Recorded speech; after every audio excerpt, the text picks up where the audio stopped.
I tell you that other one time was the time. You got it already. Hello, welcome to Room B. I am your host, Room B. Today is another coffee day. I haven't had coffee in about a month. A few years ago, if you had told me that I would stop drinking coffee every day and only drink it for pleasure, I would have laughed because being a coffee addict was my personality. Anyway, how you doing? I've had quite a whirlwind of a week. It's been ups and downs. Honestly, best way to describe it is I've had a very manic week. So let me break it down to you. Let me tell you how the week went. So basically, I started the week off with food poisoning, which was not fun. So I spent most of Monday spending all of my time split between my bed and the bathroom. It was not pleasant. I had an awful, awful time, but we got through it. We survived, right? And so on the Tuesday, I was so grateful to be alive. You know that feeling you get after you've been sick and you're like, oh, isn't life just grand? I'm just amazed at the fact that we exist. That's how my Tuesday was. And then like the sunshine came out as well. So Tuesday is actually the day that I started writing the script for today's episode. And the fact, when I look at the notes now, you see the journey through the week and like how every day was different because on Monday I have nothing written down.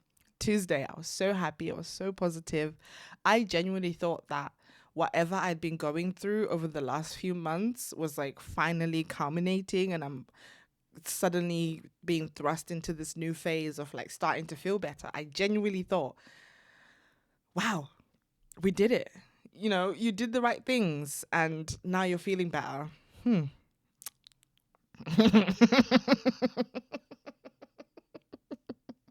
I'm wiser now. Just merely a few days later, I'm so much wiser now. So, anyway, Tuesday is fantastic. I have a great day. The dog was also very good. So, I just thought, I'm back. I'm back. And I was like, sun's out. Like, I'm back. The me who is like fun and exciting is back. I feel good. So, everything is hunky dory. Remember when I told you that I like to go in on anything that I do? Like I'm so extreme. It's exhausting. So anyway, Wednesday rolls around and it just becomes one of those days where like everything just isn't going right. And when I got up, like my dog was just not having anything. Like she was just so naughty. She didn't want to listen to anything I had to say. It felt personal and I took it personal and I was so upset. And the only time she would like respond to me is if I was like aggressive with her, if I was like loud and like forceful. And that's exhausting because I don't know how to do that without feeling those things, you know? And that's interesting enough. When my husband came home, I told him the kind of day that I was having, and his response was like, well, you gotta just like learn to like turn it off. And it's like, dude, you're a teacher. It's literally part of your job description to be able to do that, to be able to nurture that technique and be able to be good at being authoritative and being loud and in charge without actually feeling the emotional aspect of it. But anyway, I can't do that. I wear my emotions on my sleeve, so it's very hard to be emotional and pretend for me, or at least to pretend to be emotional. Looking back on like all the effort I made over the last few months, you know, being depressed, realizing I'm depressed, acknowledging that I'm depressed, and then choosing to do something about it. For example, doing my hair or exercising or trying to eat better. I felt as though all that effort was finally feeling as though I've done enough to get me to a stage where my mood is actually shifting and I'm starting to get a little bit better. But the gag is it was the sun that was lying to me.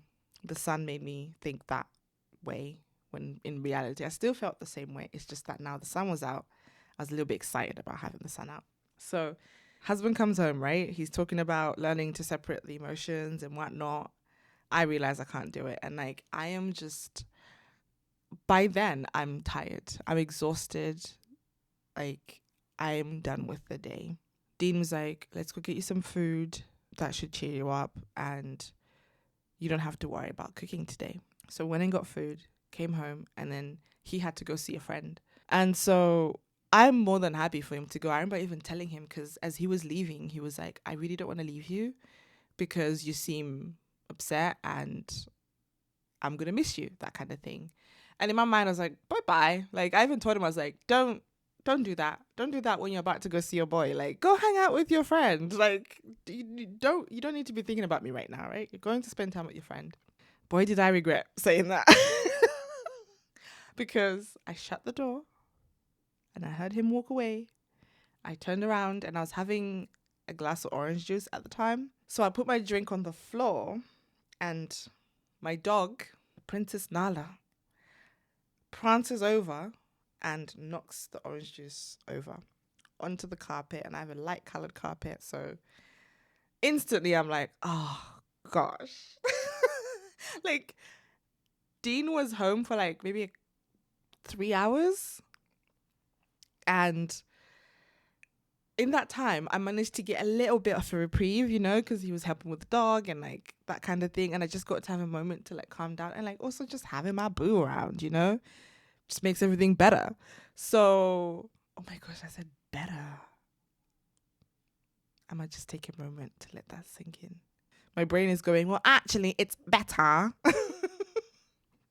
Anyway, so I had like a moment of like, it was probably like 3 seconds, but that 3 seconds felt like an eternity because I was thinking of every single alternate universe where this didn't happen, first of all.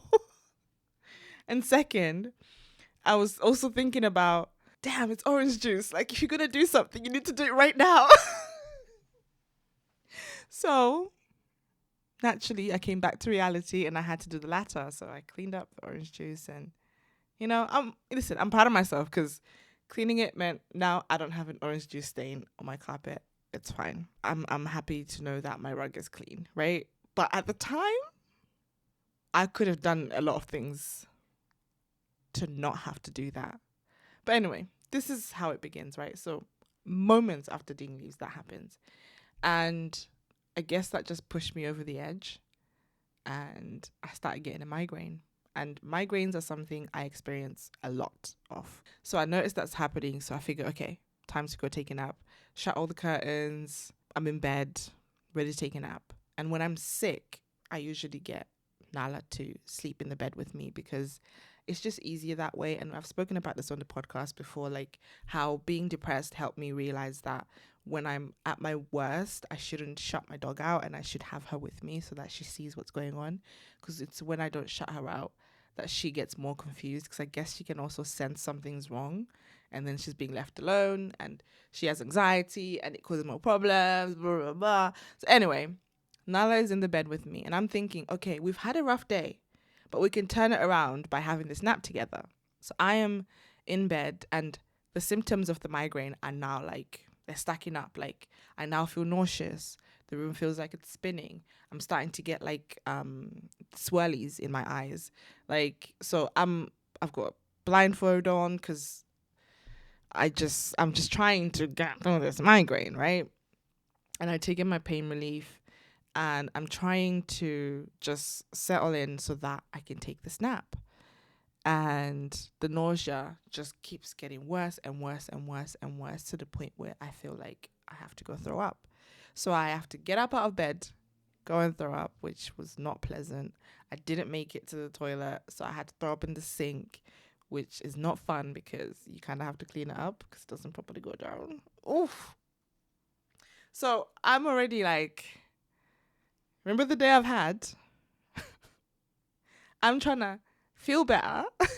And now I'm here cleaning my puke out of the sink. I just, by then I was literally crying. I was already crying while I was doing this. I go back into the bedroom. I lay back down. And what do I lay in? my dog's pee. She peed on the bed. You guys,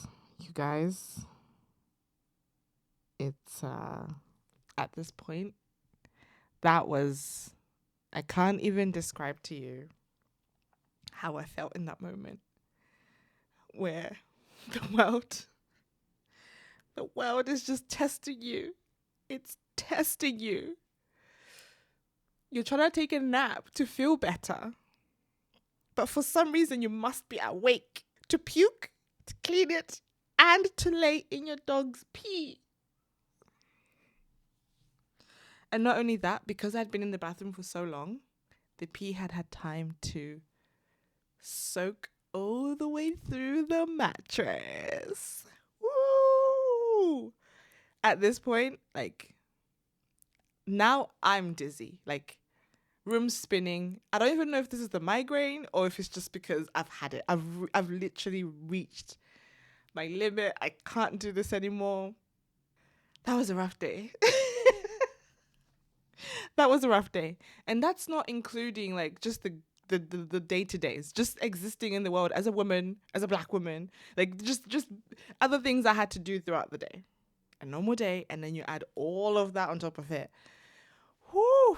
You know, if I hadn't been doing all this work to make myself feel better and all of that, I think I would have been in a much, much worse place. But at this point, I am just tears down my face, peeling off the layers off the bed, dabbing. This is the second time I'm dabbing something on the floor because, again, right, the spilled orange juice like an hour earlier. I am dabbing the mattress, trying to soak up as much of this pee as possible. And then, like, dealing with it again, cleaning it, making sure, like, it's dry, opening the windows. And, like, remember, I was supposed to be taking a nap on that very bed. So now I can't take my nap. Now I can't take my nap. Guys, I couldn't take my nap. It was rough. And at that point, I was thinking, okay, this has got to be time to call Dean, right? Like, he's out with his friend and you want him to have a good time and you want him to just hang out and de-stress. But in that moment, I was like, maybe my time here is done. You know, like, maybe I don't need to be on this planet anymore. Like, oh my gosh. So anyway, after about 10 minutes of trying to firm it, I called Dean and I'm like, I gotta do this. And he's like, what's going on? So I tell him, I explain what's happened. And he was just like, I don't know, Dean, you let me know if this is true or not. But now that I think back to it, I feel like you were half trying to laugh because of just how ridiculous the situation was, but also trying to be like sensitive because like I'm literally on the phone like, like, help me, you know? I get why getting that phone call would have been a little bit funny to you, but he was very understanding and he was like, I'm there, like, don't worry, I'm gonna finish up here and come home right away. And I'm telling him like I need to nap, like I'm tired, I can't be awake right now. And he's like, okay. He gives me instructions. He's like, go grab this, go put it on the sofa, put blankets down, make it cozy. You know, like he's literally telling me what to do. And then I finally managed to like lay down on the sofa. At this point, I can't nap anymore. So luckily, the pain relief by then as well had been kicking in and I was starting to feel a little bit better, like physically. But like, oh man, it was something else. It was something else. And so now, today is Thursday when I'm recording this, but I am just tired. I'm just exhausted because everything has just been a lot. And man, what a week. What a week. As if I started the week thinking that I was getting better. And then, you know what? I want to acknowledge I am feeling better. Things have improved, right? We got rid of hair depression. I went to Sephora on the weekend and I got some skincare products that have been agreeing with me so well that I've already started to notice the results. So there's that. I'm having good skin. So confidence is a little bit up there. I don't know about the current hair, but I'm trying to just put my hair in protective styles because it's just easier and it's better for the hair. So I'm actually happy with the results that I was able to achieve on my own. I'm not the best at cornrowing. You can kind of tell if you're watching this on video, like the lines, they're not even, they're not straight, but my hair's done. That's all that matters to me, at least. So there's that. But at the same time, I'm still sad. I still get affected by things, and there are still things that I'm not capable of doing for myself just yet. And that's okay. That's totally okay. We're slowly but surely implementing things that we think are doable until we feel like we are at a point where everything is good. I've been doing laundry, which I've had to do a lot of this week, especially with the dog peeing on the bed. But that's okay. That's okay. Usually I struggle with laundry. My husband and I, we actually call it Laundry Mountain, the curse of the Laundry Mountain. Like, it's always there and constantly trying to creep onto the bed. But luckily, it's never on the bed. But all of those things said, considered, also considering my mental health state, I think I did okay. You know, I think I did okay. And that's all that matters. That's really all that matters. And I'm still here. I'm still trying. I'm still giving it my all. So we've got to acknowledge that. So now that we've done our weekly recap, I just wanted to talk to you guys about something that happened. So I was actually commenting on a YouTube video, and you know when you start commenting and like you are spitting bars, like you're spitting bars, you know? Like even you're shocked, like, who is this person? Who's this person? Like, where's all this wisdom coming from? And I couldn't press send. I couldn't press send because I was like, this is too profound for me to just be giving it out for free in the comment section of somebody else's YouTube video. Let's talk about this on the podcast. So I want to talk about cosmetic surgery. So this video I was commenting on, it was about cosmetic surgery and how it's affecting the younger generations, that kind of thing. And they were also focusing on like how there's always like something to do. There's always a new trend that's coming in to do and stuff like that. And it really got me thinking because, you know, the unfortunate thing about cosmetic surgery is that when it's popularized, people kind of jump on the bandwagon and it's exciting, it's new, it's different, right? It's the in thing to do. But what people forget is that our bodies change, our bodies evolve. So how we age post the operation or the injection or whatever it may be can often cause unwanted results. Because just because you're aiming to get something specific out of your surgery doesn't mean that it's going to work 100% the way you want it to. Because at the end of the day, you're going against your body's natural capabilities. And the problem with these trends is that at the time of the trend, we aren't offered enough evidence to show us how this trend or how this specific surgery will affect us 10, 15, 20, 30, 40 years in the future. For example, remember when breast implants were first introduced? After about like 10 years, there was that recall, right? Where like people were told that those implants you have in your body have to come out because now there's more evidence that's telling us that, oh, actually, this material shouldn't be in the human body. And so you'd have these people who are having this now weird choice to make, right? Because you got this surgery however many years ago, and now you have to either take it off and redo it, which is going to cost you something, or take it off and go back to having breasts that aren't even what they were like in their original state before the operation.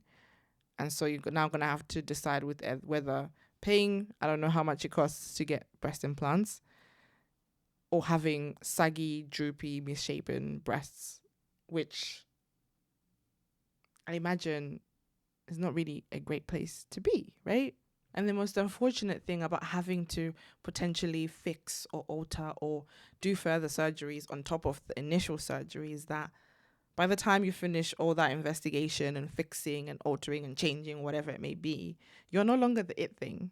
That surgery is no longer what's popular anymore. We've already moved on to something else because there's always something else to do, right? And so now you no longer fit in, and all that work that you did doesn't matter now anyway. And at the same time, your body is aging around that specific surgery. So it can make the work unappealing to you or unappealing to the masses based on what is the in thing. The reality is, these alterations that are popularized, they are based on what society expects, right? And realistically, society's expectations are constantly changing.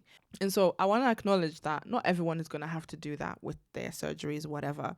But the reality of most surgical alterations or cosmetic surgeries is that there is a level of upkeep that's needed. If you're going to be doing Botox, you're going to have to upkeep that Botox. If you're going to do fillers, you're going to have to upkeep that filler.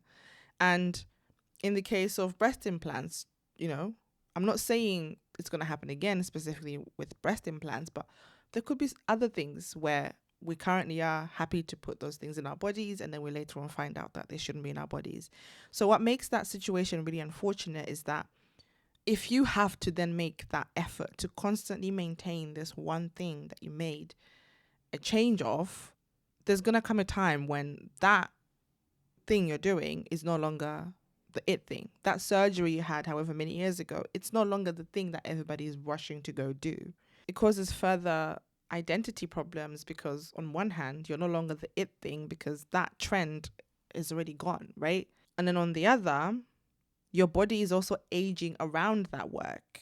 And so it just leads to a nonstop cycle of trying to keep up with these surgeries for the rest of your life. And it can be very pricey if you have to do that long term, right? Very expensive. Unless you're like wealthy and you have the money to do that and you have good doctors who can like do good work on you.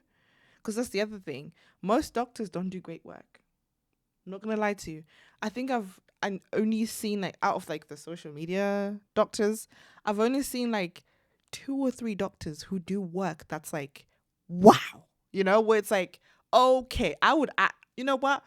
I'm going to put your phone number in my phone book because I'm probably going to come to you when I'm older. Those kind of surgeons, you don't get them that often. And there's also like the speed of which these trends go at. People end up cutting corners, right? You end up getting people having cement put in their bum because they think they have to do that. I'm not trying to apply this to everyone. This is definitely a very generalized idea. It's just a thought from my little brain. I've not really heard many people talking of this perspective of things, because I also want to acknowledge that, listen, if you want to do it, do it. If you want to go and do all those surgeries, do them. Because honestly, there's a level of bravery that comes with being able to do stuff like that. And also, that's one of the best things about our bodies, that we can alter them. So if you want to change it up, do you, boo? Do you, boo? It's just not for me. I mean, what would I do? If I wanted to do cosmetic surgery, what would I do? Oh, definitely get a breast reduction. Oh my goodness. Carrying these things around, oof, it's a chore. It's a chore. And like, I'm not kidding you, I weighed them, 2 kilos each. 2 kilos each. So I'm carrying 4 kilograms on my front every day. And we're not even talking about the counterweight in the back. The counterweight. How much is that? Easily 6 kilos I'm just carrying. And then you count like the fupa, the back rolls, and the arm rolls. It's a lot. It's a lot, okay? It's a lot. So yeah, I think I'll definitely get a breast reduction because they're so hot. They're heavy. And if I try to run or jump too high, I might knock myself out. I'm not kidding you. I could do it. It's too much. It shouldn't be. It shouldn't be a thing. I know people love it. I mean, I'm not gonna lie. I'm not gonna lie. I myself have found myself looking in the mirror, or like sometimes just look down and I'm like, damn. Even I'm like, okay, that's impressive. That, you know what? This makes it the second time that I'm talking about my boobs on this podcast. But how do you ignore these? How do you not talk about them when they're like this? Anyway, that was just my 2 cents on plastic surgery. And I just want to again reiterate, this is not about trying to convince people to not do it. It's just like, I feel like this side of the argument kind of needed to be heard, because we always hear about like, don't do it, it's not good, you don't love yourself. No, I don't care about that. I don't care about that. If anything, if you want to do plastic surgery or cosmetic surgery, you probably do love yourself. You love yourself enough to want to feel good in your body. So I don't buy that. But I think people need to think about longevity, you know, specifically when it comes to the hype. There are other things you can do for yourself. Like if you know, I've seen some people who go to a plastic surgeon or cosmetic surgeon and they're able to have a rapport with them in that the doctor knows that, okay, you want me to produce something that is unique to you, you know? When you do that kind of thing, that's when you get better results. I guess that's what I'm trying to get at. When you focus just on what works for your body type, your features, that kind of thing, that's when I feel like it's a positive way of going about it. But if it's happening just because a very famous family did it, it's not going to be in fashion in about 2 years. And a lot of times we've seen it. Those famous families end up undoing some of these things. So unless you have a really good doctor who you can like pay good money for, you're going to be suffering. And I'm not trying to pocket watch. I'm not trying to pocket watch here at all. Because again, going back to the video I was commenting on, it was mainly talking about young people jumping on bandwagons of surgeries and doing these surgeries at like 18, 21, 26. Like, can you imagine doing cosmetic surgery at 18 and then having to live with that decision that you made at 18? I'd be so pissed at myself. Like, I know my 18-year-old self, like the stuff that she would have done. Right now, I'll be looking in the mirror going, oh gosh, why did I do this to myself? So yeah, let me know what you think. What's your take on cosmetic surgery, on trends, getting BBLs, getting boob jobs, lip fillers, you know? What's your trend on that? What's your trend? What's your idea on that? The coffee.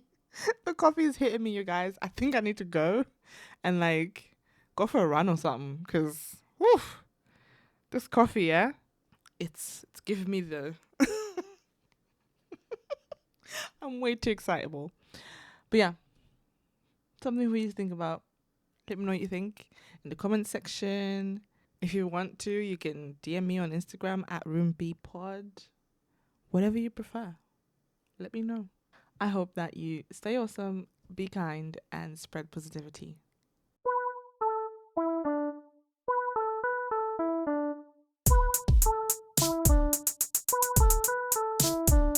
Ruby's podcast. Ruby's podcast. Yeah. Ruby's podcast. What? Ruby's podcast. Hey.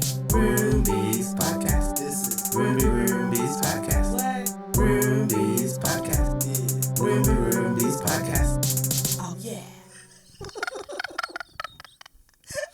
I'm telling you that other one time was the time. You got it already.